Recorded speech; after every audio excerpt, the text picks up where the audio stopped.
I used to always be a here and there book reader. The books I used to mainly read were a lot of biographies. I was always interested, obviously in a political background, looking at the lives of many politicians. I would read Barack Obama's book, Audacity of Hope. I would read Bernie's book. I would read Trump's book. I would read Clarence Thomas's book. I would just read a lot of biographies. A lot of them were hard to keep going because of how boring they were a little bit. I'm not gonna lie, and especially it's like I ran out of celebrities or icons or role models, so to speak, to learn more about, hear their perspective, hear their worldview, et cetera, et cetera. But as of recently, I've been reading so much more fiction and reading maybe an hour or two a day, and it's almost become seamless. And I think I just wanted to share this kind of that experience and my whole take on, you know, why reading is so important more than ever, and especially for the men out there, why you should consider picking up at least some book, some literature, something. We live in a constant cycle of summarize. Don't give me the book, give me the article. Don't give me the article.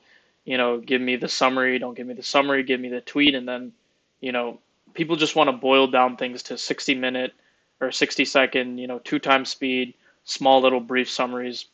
I mean, hell, I know it's a very common, I guess, bad habit for a lot of people when they're doing their work, their homework, or whatever. They just kind of highlight all the reading material that they were assigned to and copy and paste it into ChatGPT and just keep summarizing.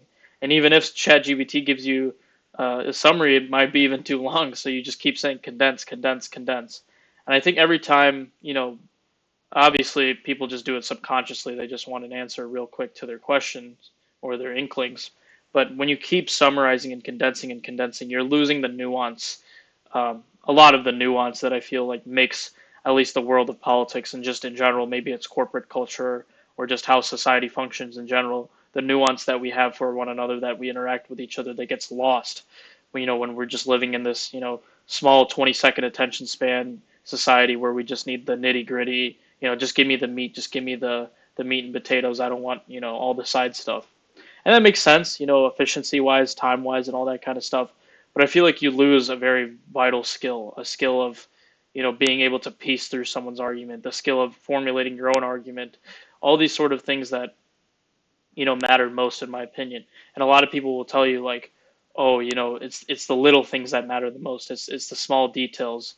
Um, you know, Steve Jobs is someone who I look up to heavily, and he talks about this anecdote where he's with his father painting the inside of their fences in their backyard in their home, and his father was taking such a meticulous and tedious effort to paint the inside of the wall, or excuse me, the inside of the fence. And a young Steve Jobs goes, why are we taking such a long time? Like, this is the inside. Nobody's gonna see this. It's the inside of our fence. Only we see it. And quite frankly, nobody cares.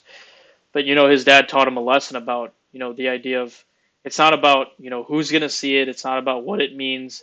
It's the principle, right? It's the action itself of taking your time, working through the details methodically, that will pay dividends.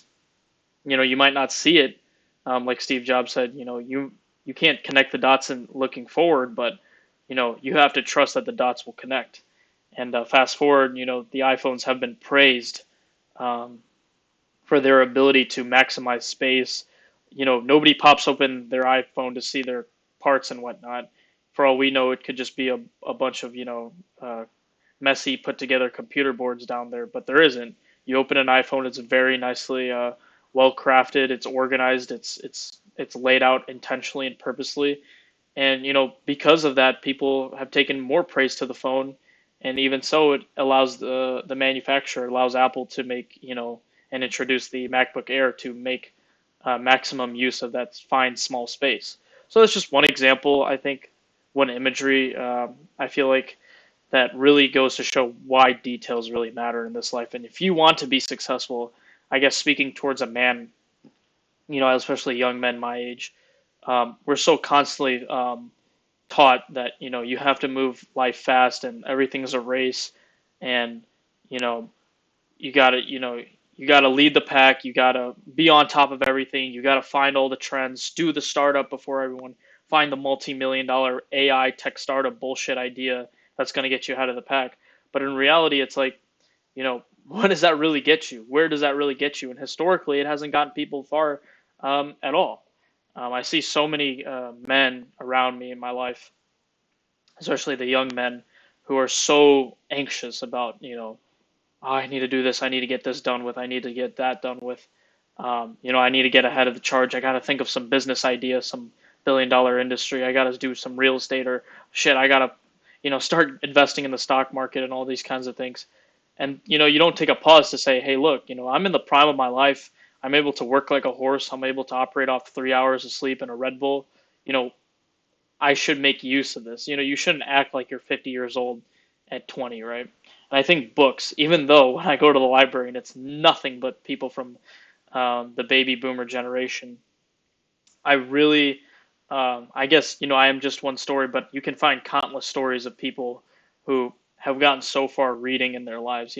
Abraham Lincoln, someone we all look at as an American hero, even in his younger age, he would just read and read and read, and that's how he was able to get so skilled. And I find myself, for example, right now I'm reading The Idiot, which is a very classic Russian book.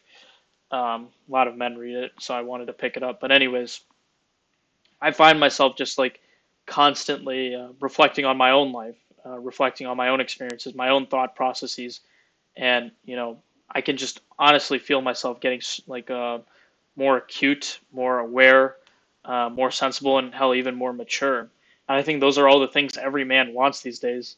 And you're constantly searching for what is going to get me that. And you find yourself that going on Instagram and posting your extravagant life, or being so obsessed with the gym.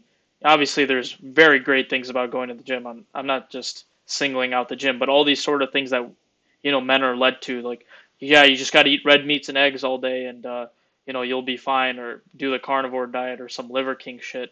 When in reality, it's like much more nuanced. And I feel like that is just a great example of just how black and white our society has become in terms of just the thought process many kids my age have, of just like, life is really, I know they say life is a video game, but it's really not. It's not like, okay, I have to do this, I have to do this internship, then I have to do this work study, then I have to study abroad, then X, Y, and Z, to go to this grad school, and then I'll be successful. Funny enough, most successful people don't think that way. It's not like a video game where you have to go one to the next to the next. And I feel like that mindset is being applied to books. Like, what's the point of reading this book?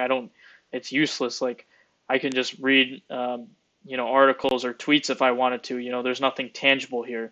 But like I said, all the little fine details, so to speak, what's in between the words, is something that's really beneficial. But I guess to wrap things up, just to say, as young men, right, there are so many, I guess, men in previous history, who were very, very skilled at writing, very good at, I guess, leading the way, leading example, what it means to be a man, what it means to display masculine traits. So I think it's kind of upsetting that it's like, okay, you know, literature and reading in the English industry is just heavily female dominated right now. That's not a problem. I mean, I'm just saying how it is. But as a man, if you want to achieve these certain traits that we all look for, of just maturity, emotional intelligence, awareness, intellectual, wisdom, and all those types of things, like, the answer is right here, and it's always been here. I promise you, no social media app or no article is ever going to get you as far as a book written by a profound thinker, maybe 100, 200 years ago, or hell, even 30, 20 years ago, right? But yeah, I hope this was convincing enough. Let me know if maybe you want me to talk about the books I've been reading, or such and so forth. I just really recommend just picking up literally any book that you find mildly interesting, and reading through your book. And you can even set like a routine or something like that. But yeah, this um, I guess that's it. All I just wanted to say is life is not black and white, and books, even though you're just reading nothing but black and white text on your book, will open up your mind far beyond anything that your computer can provide. But thank you for watching. I hope you enjoy your day.